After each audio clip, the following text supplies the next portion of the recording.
What are the other? I mean, we've got 5 other hearings. I think happening on Wednesday, maybe more. And what are the what positions are you looking at that are most problematic?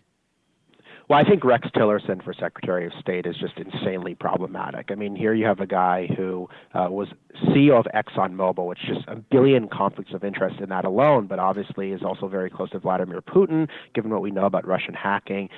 That is really, really concerning. He's never been a diplomat before, and now he's working for Trump, who doesn't know anything about foreign policy. So it's not like they're putting Condoleezza Rice or someone like that back in there. They're putting someone who's totally unqualified, has a million conflicts of interest, and is best friends with someone who just hacked our election to get Donald Trump elected. So I mean, I think he is extremely concerning. I mean, basically, if Rex Tillerson is the Trump administration's face for America abroad, and Jeff Sessions is in charge of the rule of law at home, we're in a lot of trouble. And so those two are the ones that I'm kind of focused on more. But everything is problematic. I mean, Scott Pruitt for EPA, the guy they chose for labor secretary, right?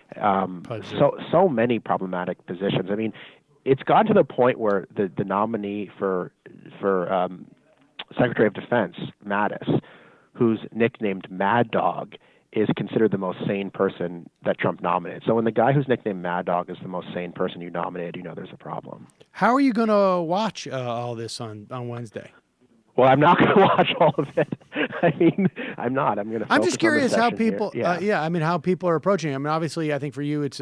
But Tillerson is having his hearing. I mean, same time. I mean, and Trump's having a press conference at 11 a.m. and Obama's giving a speech tomorrow about his record as president. So I mean, it's all happening at once. And I think Sessions alone deserved a week of just all the news coverage being on him because this is so important. And this is just going to be one of many stories that are playing out next week. That he probably won't even be, in sort of news media parlance. He's not even going to be the A or the B block. Right? I mean, we're talking about he's not even going to get top billing. And Tillerson might not even get top billing because we have Trump's news conference and all this other stuff happening. And so there should have been more dissent and more outrage, including from the media, that the Trump administration put all of these people in there. What's the rush?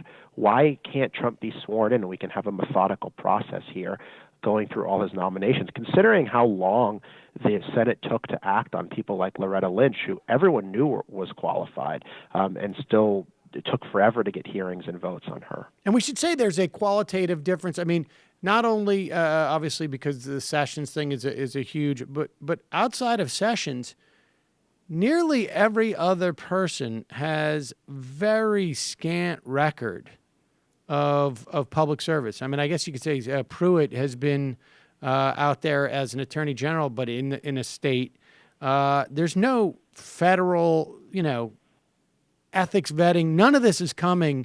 There's no pre-existing vetting of any of these people. Well, and this is what I was talking about when I'm saying that it's disturbing that all of this stuff is just becoming the new normal. Russia hacked our elections, but it was just the DNC's fault, and it didn't matter. We've just kind of decided that this is okay. Or, we just had the first presidential election in 50 years without the full protections of the Voting Rights Act, and we're just like, that was okay. People weren't disenfranchised when obviously they were all across the country. Or the fact that Republicans just blocked a Supreme Court nomination for no reason and refused to even hold a hearing, which has never happened. And then they turn around and they rush nominations for Attorney General. I mean, like I said, this all adds up to the point where it's hard to wonder the legitimacy of our institutions of government if they're going to be abused in this fashion. And so